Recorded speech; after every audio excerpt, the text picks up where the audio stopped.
Hello everyone, I'm Shakir. Welcome back to the channel on another episode of Last Week in Sports. Hope you all had a great week. Let's jump into it. First up is cricket. West Indies vs Pakistan, second test match, played in Sabina Park in Kingston, Jamaica. After winning the closely fought first match, West Indies wanted to win this match and the series.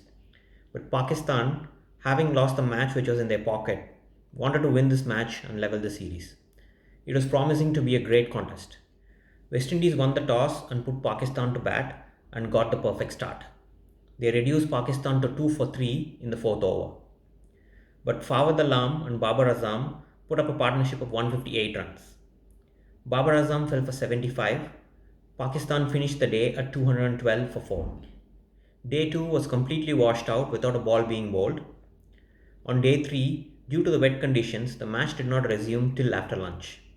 When Pakistan came back in, Rizwan and Ashraf put small partnerships with Alam. Shaheen Afridi played a cameo as well. Pakistan declared at 302 for 9. Alam finished at 124 not out. Jayden Seals picked up 3 for 31. Kemar Roach picked up 3 wickets as well. West Indies didn't go really well with their batting and they were down to 39 for 3 at the end of the day. On day 4, West Indies had a 50-run partnership for the 5th wicket, but they were bowled out for 150. That gave Pakistan a massive lead of 152 runs. Bonar top scored with a 37. Shaheen Afridi picked up 6 wickets for 51 runs, getting his career best figures. Pakistan came in and started scoring in a hurry, getting more than 6 runs an over. They declared at 176 for 6. Imran Butt scored 37 and Babar Azam got 33. Jason Holder and Alzari Joseph picked up 2 wickets each. West Indies wrought Kieran Powell and finished the day at 49 for 1. They needed 280 runs to win in the last day with 9 wickets in hand.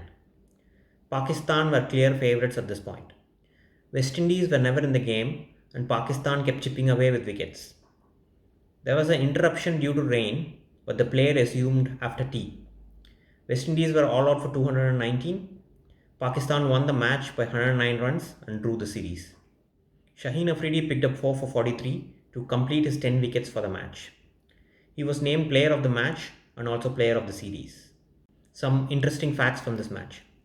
Shaheen Afridi's match figures of 10 for 94 was his career best and also the best figures for a Pakistani pacer since 2006. This is the second instance of team batting first, losing 3 wickets for 2 runs or less and going on to win the match. The first instance was also by Pakistan in 2006 against India.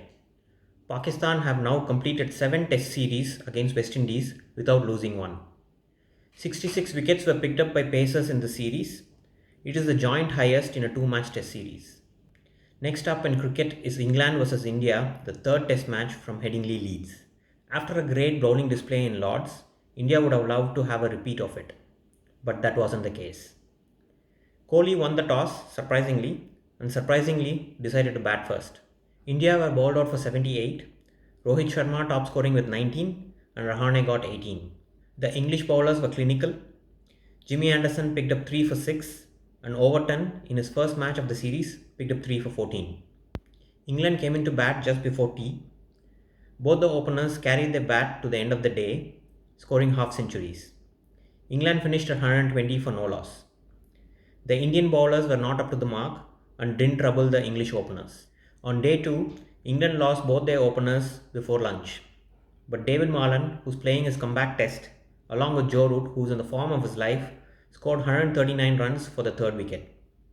Joe Root got his 22nd ton and was dismissed at 121. The score was 383 for 6 when Root got out. Overton got some useful runs. England were dismissed at 432 in the last over of the day. Shami got 4 wickets. Bumrah, Jadeja and Siraj picked up 2 wickets each. On day 3, India didn't get a good start. KL Rahul didn't really look comfortable in the middle and got out for 8.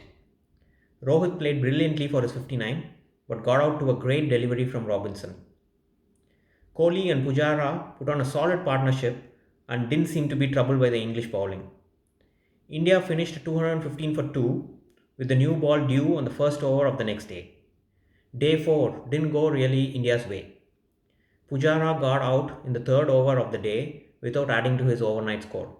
He got wrapped up on his pad without playing a shot, a misjudgment from him, and was dismissed for 91. Kohli played some excellent shots to get to his first 50 of the series, but was dismissed by Robinson as well.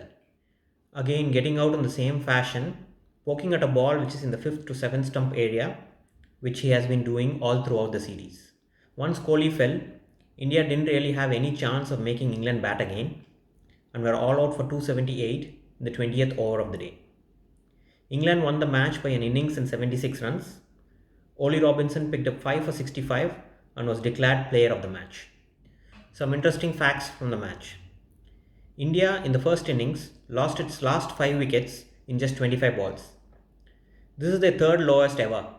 India scored just 65 runs for the last 6 wickets in both innings combined. That's 65 runs for 12 wickets. Joe Root now has the most number of wins for an English captain. That's 27. This is the second time India has had an innings defeat under Kohli.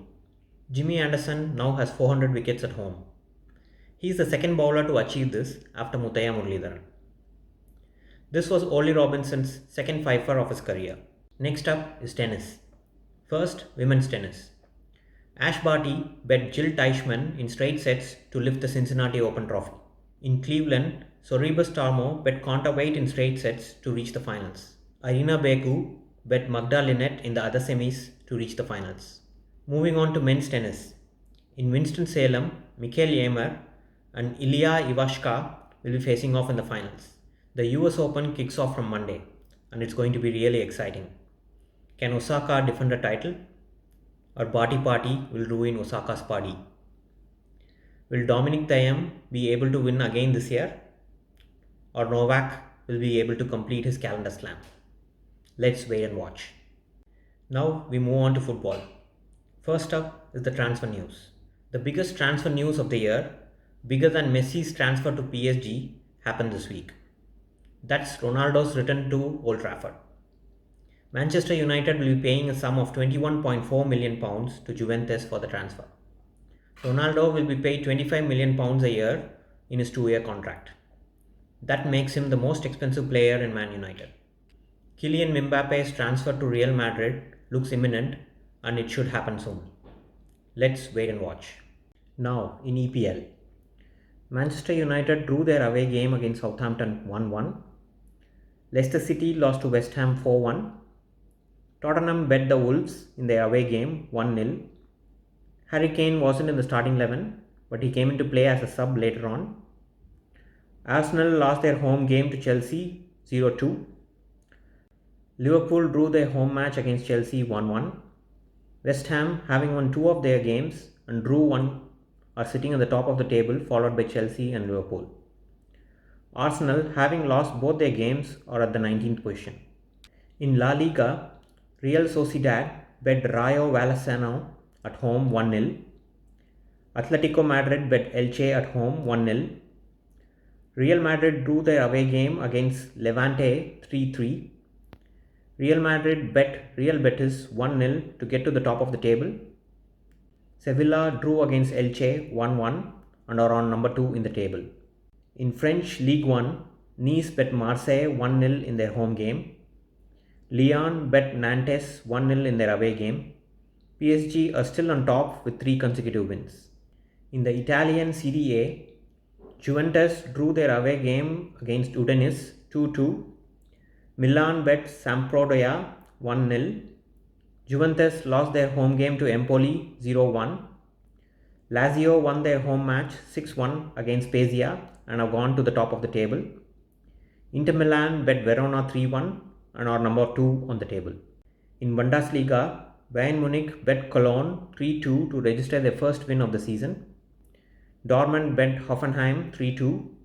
Bayern Munich bet Hertha 5-0 and are on number 2 on the table. Leverkusen is number 1 on the table. Next up is the Formula 1 action from Spa Belgium.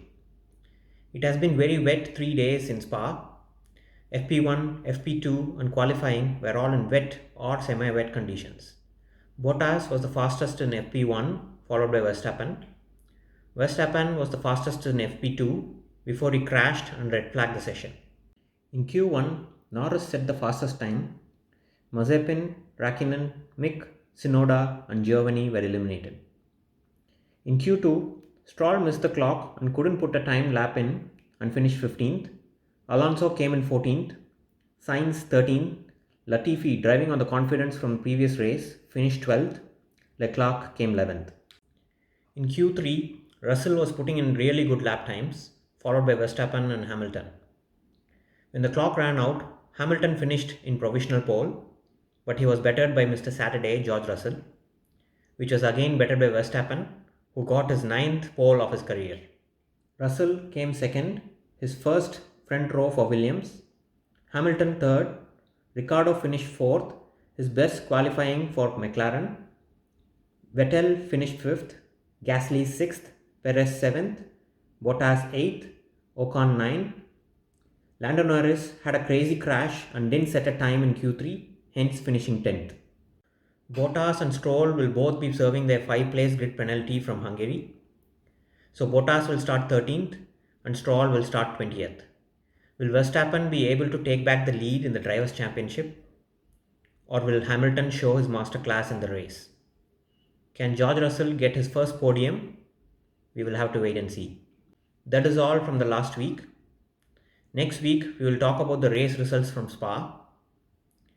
In cricket, we will talk about South Africa's tour of Sri Lanka, New Zealand's tour of Bangladesh. And the US Open kicks off from Monday as well. Hope you all enjoyed the video. Let me know what you all think in the comments. Please like the video and subscribe to the channel. Have a great week. I'll see you in the next video. Bye for now.